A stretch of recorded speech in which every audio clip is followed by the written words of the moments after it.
Hello, की हाल चाल छियो सखा सखी सब। उम्मीद अछि कि बड़ नीक हो। चलू आइ शुरुआत करै छी। मैथिली बुकक नाम अछि अर्पण, जाहिमे चैप्टर अपना सबके अध्याय जे पढ़ऽ पड़त, जे चैप्टरके नाम अछि भोजन, ओकर राइटर अछि राजमोहन झा। इएह ई चैप्टर अपने सबके पढ़ऽ पड़त, भोजन। ठीक अछि। चलू, भोजन पढ़लासँ पहले हम चैप्टर के राइटर अर्थात लेखक के बारे में नीक से परिचित हो जाइ छी, कियाकि लेखक के अहाँके जे उनकर कथावाचक की छै, ओ अपन पूरा जीवन पर्यंत की सब बुक लिखने अछि, कोन पुस्तक से उनका सम्मान भेटल अछि, कतेक ईस्वी में, एहि सभक जानकारी अहाँके लेबऽ पड़त। ई मैथिली में होना छै संकलित, एकरा हम हिंदी में अपना राइटिंग में जे लिखने छी ओहिसे अहाँके निचोड़ निकलत। खैर, एकरा जखन हम हिंदी में अहाँके समझायब तऽ ऑब्जेक्टिव बेस समझ में आ जायत। ओना मैथिली में अहाँके एग्जाम होत तऽ मैथिली बाजऽ के संग संग लिखू सेहो आबऽ चाही। सबक संकलन अपना आई PDF में नीचा हम पढ़ि कऽ सुना दै छी, समझा दै छी, अपने नोट कए लेब। चलू, भोजन चैप्टर के जो राइटर है राजमोहन झा, इनका जन्म जो हुआ था, कब हुआ था? 27 अगस्त 1934 ईस्वी को याद रखिएगा, 27 अगस्त 1934 ईस्वी, और वैशाली जिला में हुआ था। डिस्ट्रिक्ट भी पूछ देता है तो वैशाली जिला की कौन सी गांव है? ये है आपका वाजिदपुर गांव में। इनके पितामह, पितामह का मतलब होता है दादाजी का नाम है जनार्दन झा और वहीं पिताजी का नाम है हरिमोहन झा। राजमोहन झा अपने दादाजी और पिताजी दोनों से बहुत प्रभावित हुए, तभी जाकर के उन्होंने क्या किए, लेखक संकलन में उन्होंने लेखन कला में अपने आप को इंटरेस्ट रखे। तो उम्मीद जो अपना, एक मिनट, तो ये राजमोहन झा का मनोविज्ञान से ये MA किए हुए हैं राजमोहन झा। थोड़ा सा हम ठीक कर लेते हैं अपने वीडियो को, है ना, एक मिनट। हाँ, राजमोहन झा मनोविज्ञान में MA किए हुए हैं। ये कभी पूछे कि किस विज्ञान से वो मास्टर ऑफ आर्ट अर्थात MA का फुल फॉर्म होता है, लिए तो मनोविज्ञान से है। ये बिहार में श्रम नियोजन एक पोस्ट होते हैं मजदूर संघ से रिलेटेड, उन विभाग के भी पदाधिकारी पद पर ये काम किए हुए हैं। और 1994 ईस्वी में क्या किए इन्होंने, वहाँ से रिटायर ले लिए। इनका पहला कथा जो था वो पल्लव था। क्वेश्चन पूछा भी जा सकता है कि राजमोहन झा का पहला कथा कौन था, तो पल्लव। और ये जितने भी कथा लिखे इनके लिए एक संग्रह बनाए हैं, तो कभी क्वेश्चन पूछ भी देता है कि इनके कथा संग्रह का नाम क्या है, एक आदि और एक अंत। वहीं दूसरी कथा संग्रह की बात करूँ तो दूसरी कथा संग्रह इसका है झूठ और सांच, और तीसरी कथा संग्रह है एकटा तेसर। फिर से बात करें हम लोग, पहला कथा संग्रह क्या है इसका, पल्लव, सॉरी, एक आदि और एक अंत है। पहला कथा का नाम है पल्लव, वहीं दूसरी कथा है झूठ और सांच संग्रह में, और तीसरा संग्रह है एकटा तेसर। इनके बहुत सारा कथा है ना, इनके निबंध है, इनको थोड़ा याद रखिएगा। एक है गलतीनामा जो आपको याद रखना है, दूसरा है भणही विद्यापति, टिप्पणादि, आई कैल परसों और अनुलग्न। ये सारे इनका लेखन संग्रह है, निबंध लिखे हुए हैं। इन्होंने 1986 ईस्वी में इनको वैदेही पुरस्कार मिला। कभी क्वेश्चन पूछा भी जाएगा कि वैदेही पुरस्कार से कब इसे सम्मानित किया गया, तो 1986 ईस्वी में, याद रखिएगा। वहीं 1996 ईस्वी में इनको साहित्य अकादमी पुरस्कार से, 2009 ईस्वी में प्रबोध साहित्य सम्मान से, तीनों नोट कर लीजिएगा, PVI है कि 1986 ईस्वी में क्या मिला है, तो वैदेही पुरस्कार मिला हुआ है। 1996 में क्या मिला है, तो साहित्य अकादमी पुरस्कार, और 2009 में प्रबोध साहित्य सम्मान से इसे सम्मानित किया गया है। प्रस्तुत कथा की बात करूँ तो इस कथा में मूल रूप से देखा जाए तो कथा का नाम तो पता ही है क्या है, भोजन है।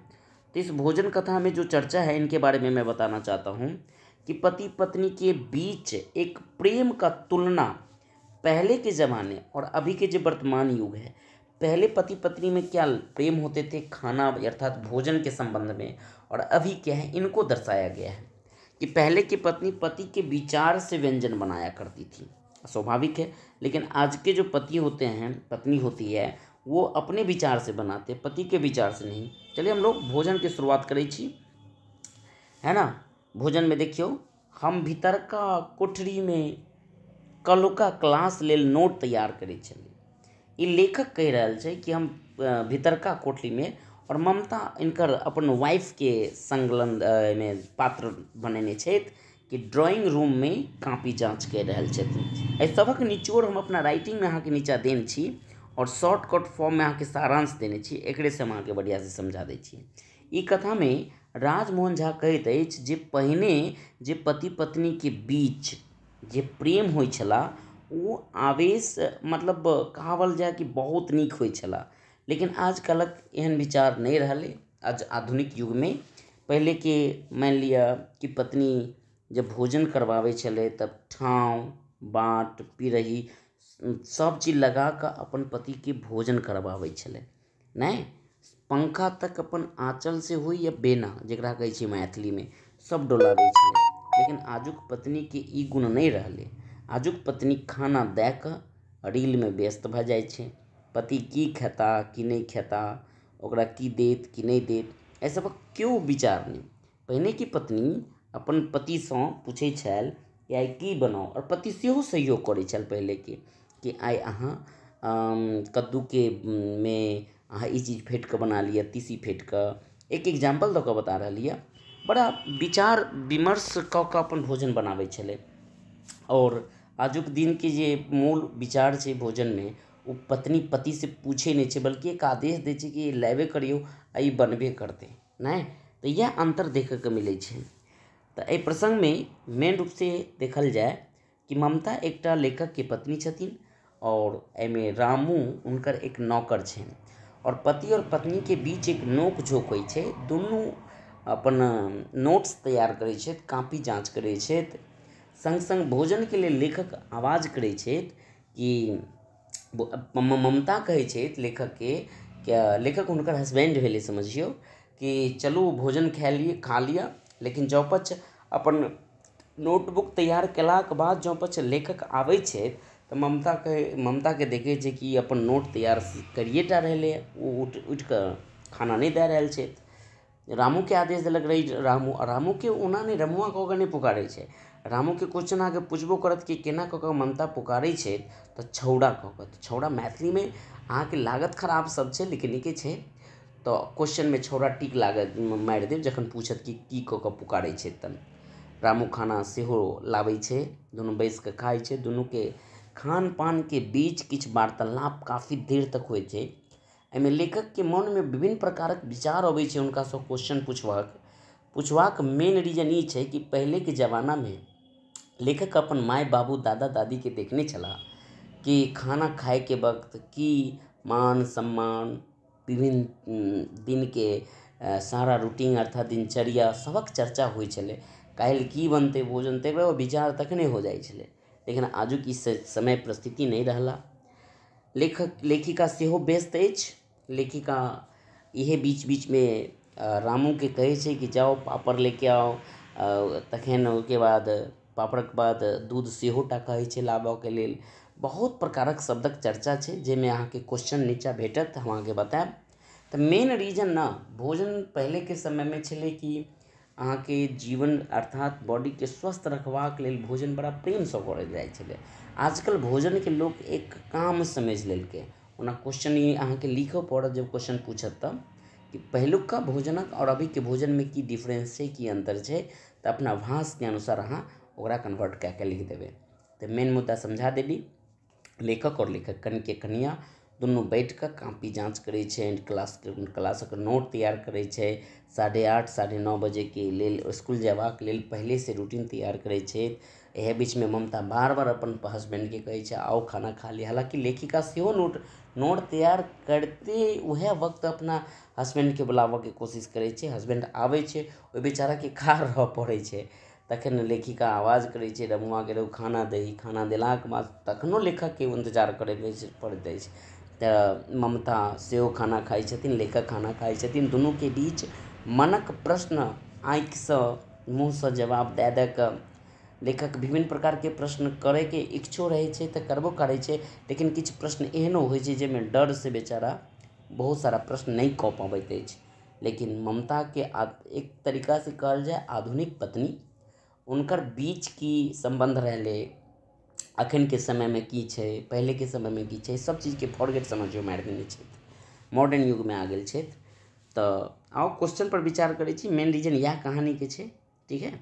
चलू आरंभ में पत्रिका के संपादन के छला तऽ राजमोहन झा, आरंभ पत्रिका के संपादक। आरंभ माने ई पत्रिकाके नाम पूछत आरंभ। ममता दालिमे की डुबबैत छलै? रोटी। याद रखब ममता रामतरोइ भिंडीके कहै छियै, करैला, परवल, बहुत सारा कहानीमे निचोड़मे चर्चा छै, तऽ अहाँके याद रखब दालिमे की डुबबैत छलै तऽ रोटी। कथामे ममता छौड़ा देखियौ आ गेल, केकरा पुकारै छै तऽ रमुआके। ममता आ हुनक पतिदेव कतऽ कार्य करै छलै तऽ कॉलेजमे रातिके नोट तैयार करै छल, दिनके पढ़ाबऽ जाइ छल। नेक्स्ट क्वेश्चन, रमुआ के अछि तऽ रमुआ तऽ नौकर अछि। ममताक पति की करै छलाह? ओहो क्लासक लेल नोट तैयार करै छै और संग संग ममता कॉपी जाँच करै छै। इहो क्वेश्चन याद रखब, नंबर चढ़ाबै छै कॉपी पर। राजमोहन झा के कोन ईस्वीमे वैदेही पुरस्कार मिलल तऽ 1996 ईस्वीमे वैदेही पुरस्कार मिलल, एकरा याद रखब। 1996 लिअ, अहाँ सब हिंदीमे हम अहाँके इंग्लिशमे लिख दै छी 1996। राजमोहन झा कोन ईस्वीमे प्रबोध सम्मान मिलल तऽ 2001 ईस्वीमे प्रबोध सम्मान मिलल। राजमोहन झाके पिताके नाम की छला तऽ पिताके नाम छला हरि मोहन झा, याद रखब। राजमोहन झा पहिला कथा संग्रहके की नाम छै तऽ पहिला कथा संग्रह तऽ अहाँ सबके बतेने छलिए एक आदि एक अंत, ठीक नहि। दोसर कथा छला झूठ साँच और तेसर छला एकटा तेसर, तऽ अहाँके क नंबरमे टिक मारऽ पड़त। झूठ साँच ककर कथा संग्रह अछि तऽ राजमोहन झाके कथा संग्रह अछि, आ कैमा नंबर छै तऽ दूसरा नंबर। एकटा तेसर कथा संग्रह कथाकार के अछि, एकरो कथाकार के अछि राजमोहन झा, इएह छै, तऽ अहाँके ई तेसर नंबर कथा संग्रह अछि। अगला क्वेश्चन, राजमोहन झाके साहित्य अकादमी पुरस्कार कहिया भेटला तऽ साहित्य अकादमी पुरस्कार हुनका देखल जाए तऽ 1996 ईस्वीमे मिलल साहित्य अकादमी पुरस्कार। नेक्स्ट क्वेश्चन, आइ काल्हि परसू कोन विधाक पोथी अछि तऽ आइ काल्हि परसू अहाँके कथाके अंतर्गत अबैत अछि, ठीक अछि। अगला क्वेश्चन, राजमोहन झाके साहित्य अकादमी पुरस्कार कोन पोथीसँ देल गेल अछि तऽ आइ काल्हि परसू, जे अहाँके फर्स्ट कथा संग्रह अछि, उत्तर क। ममता की करै छला? कॉपी जाँच, कॉपी पर नंबर चढ़ाबै छै, सेहो याद रखब, इहो ऑब्जेक्टिवमे पूछि जायत। ममता रमुआके की आनऽ कहलनि? एक बेर तऽ दूध सेहो कहलनि छल, आर एक बेर अहाँके हुनका पापड़ आनऽ लेल कहलनि, तऽ याद रखब उत्तर बी भऽ जायत। लेखक क्लास लेल की तैयार करै छलै? बार बार कहै छी नोट, आ ममता की करै छल? कॉपी जाँच, ओहिपर नंबर चढ़ाबै छल। चलू तहन छोट छोट प्रश्न पर लघुत्तरीय प्रश्न पर अबै छी। लेखक क्लास लेल की तैयार करै छला तऽ लेखक क्लास लेल नोट तैयार करै छला।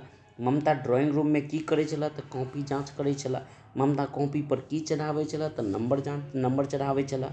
भोजन केन क्रियाके अंतर्गत अबै छै तऽ यांत्रिक क्रिया, एहि बेर पूछि देने छल 2025क मैथिली एग्जाममे, ठीक छै। ममता छौड़ा कऽ कऽ किनका पुकारै अछि तऽ ममता छौड़ा कऽ कऽ पुकारैत अछि रमुआके। भोजन कथाके सारांश बतैयौ तऽ एकरा स्वयं अहाँके बताबे पड़त, ठीक ना, कियाकि सारांश बताइए देलिए मेन की छै। खैर अहाँके 3-4टा प्रश्न बतायब, ओहिसँ अहाँ सारांश लिख लेबै। दोसर क्वेश्चन छै, भोजन कथाके उद्देश्य की अछि? भोजन कथाके मुख्य उद्देश्य अछि कि समयके परिवर्तन संग, है ना, पारिवारिक दृश्य सेहो बदलि जाइत अछि। पहिलेके नारी पतिके प्रसन्न रखबाके मेन उद्देश्य रखै छल, और पतिके हरेक संभव सुख देबऽ लेल भरोसे राति दिन बेहाल रहै छला। ओ अपन असीम प्रेमसँ पतिके और बच्चाके समाजक निर्माण करै छला। पहिलेके नारीके ई बात छलै, मुदा आइके जे दृश्य छै एकदम बदलल देखल। संग पत्नी सेहो कहै छथि कि जाहि कारण ओकरा एबा पलकती कहाँ छैक जे अपन ममताक सिंचन कऽ दे। लेखक सेहो कहै छै, लेखक कि अहाँके नाम अछि ममता, लेकिन ममता वाला गुण नहीं लागि रहल अछि। नहीं, ममता अहाँके नाम के रखलक, उनकर हमरा नाम बताओ। हालांकि मन एहन छलै प्रश्न पूछऽके, लेकिन ममता के हृदय पर एहन ठेस पहुँचतै, पत्नी छै, तैँ लऽ कऽ लेखक एहन प्रकारक प्रश्नक चर्चा नहीं केलक एहिमे, लेकिन मनक प्रश्न ई मनेमे राखि लेलक। ओ उपनयन कार्यमे अपस्यसँ कार्य कयल अयलाक बाद घरक भोजनक व्यवस्था करैत अछि, ठीक छै। तो अगला क्वेश्चन छै, देखब गौर से, प्राचीन और आधुनिक भोजनक संग्रह लेखक विचार स्पष्ट करू। यानी पहले के समय के भोजन और अभी के भोजन के समय में दुनू में की अंतर अछि तऽ प्राचीन के समय में दाइ जहन भोजन बनैबती, दाइ के मतलब भेलै अपना घरक जे दासिन छल, है ना, मतलब जे खाना बनाबऽ वाली, और संग संग दाइ के पहिने के समय मैथिली में दादी भी कहै छै, ठीक है ना, तो ओकरा दासिन नहीं कहल जाए, अभी के युग में दाइ कहल जाइ छै। तऽ बाबासँ पूछि लेल छै कि आइ की तरकारी बनैत, बाबा तरकारी संगहि ओकर बनाबे के व्यवस्था भी बता दै छल कि एहि सब्जी में की फेटलासँ केहन अहाँके नीक लागत। ठीक छै। भोजन बनबाक बाद भोजन के लेल ठाँव पीढ़ी सेहो लगावल जाइ छलै, आगू में पंखा होके छल, है ना।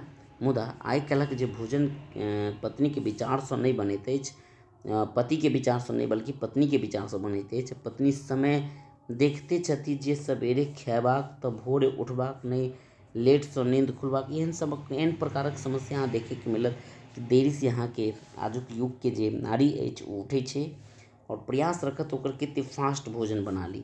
आ भोजन में जे टेस्ट आवे या नहीं आवे एकर क्यों मतलब नहीं रहेला।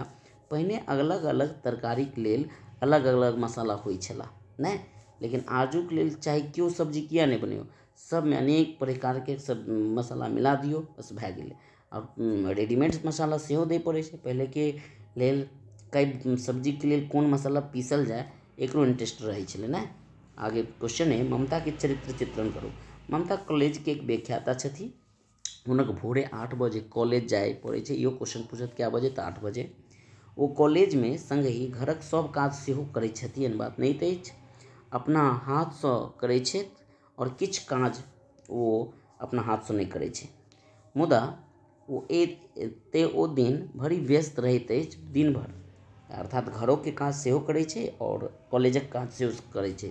ममता के पति प्रति अन्योन्य प्रेम छथि, मुदा समय नहीं छथि कि ओकरा पूर्ण रूपेण अपना हस्बैंड के टाइम दऽ कऽ ओकरा सारा काज करता। बेचारी बिजी रहैत अछि। ओ पूर्णतः यांत्रिक भऽ गेल अछि। यांत्रिक के मतलब भेल कि एक मशीनक रूप में कार्य करैत अछि। हुनका हृदय नहीं छनि से बात नहीं, एहन बात नहीं थी। हृदय के दबा कऽ वो अपन हृदय के मतलब भेलै दबानाइ, बहुत सारा चीज के मैनेज कऽ कऽ कंट्रोल कए कऽ अपन अपन काज निकालैत अछि। ठीक छै।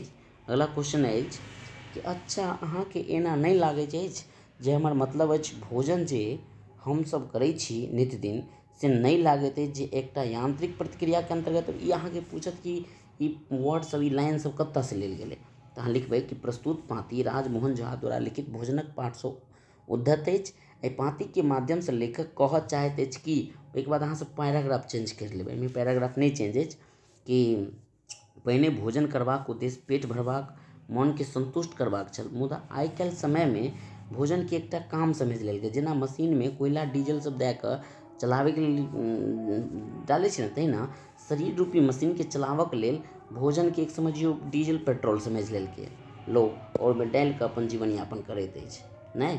अगला क्वेश्चन है, तेना नहीं हमर मतलब भोजन करब क्रिया नहीं छल।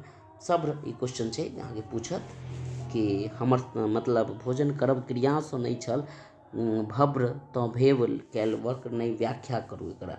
इहो में वएह लाइन लिखे के छै, प्रस्तुत पाँति राजमोहन झा द्वारा लिखित भोजनक पाठ सँ उद्धत अछि। एहि पाँति के माध्यम से लेखक कहय चाहैत छथि कि तक अहाँ पैराग्राफ चेंज कर लेब। ठीक है, कि भोजन एक प्रकार से यांत्रिक क्रिया नहीं बनबाक चाही, भोजन के एकमात्र पेट भरबाक उद्देश्य नहीं रहबाक चाही। भोजन प्रेमक विषय छै, प्रेम से करबै तखने भोजन शरीर में लागत। ठीक छै। तो ई कहानी अहाँ के केहन लागल, थोड़ा हम एक ऐसन जगह से अहाँ के रिकॉर्ड कए रहलिए जहाँ के बहुत आवाज़ पूर्ण रूपे नहीं जाय छल होत। एक समझियो एहन स्पेस से जहाँ पर हम खुल के किछु बात नहीं बाजि पा रहलिए एखन। ठीक है, लेकिन वीडियो बनबाक जरूरी छला, कियाकि अहाँ सबके गैपिंग नहीं होबाक चाही। एहि चैप्टर के होत एकटा और छोट सन वीडियो हम बना देबै एग्जाम के टाइम पे, लेकिन बहरहाल अभी एतबा के लेल ही अहाँ सब एहिके समझू 2 बार 3 बार सुनि कऽ इससे नीक बनतै। ठीक है, अहाँ एकरा समझ लिअ एक बेर बढ़िया से। लै छी हम विदा। जय हिंद, जय भारत, जय मिथिला, जय मैथिली।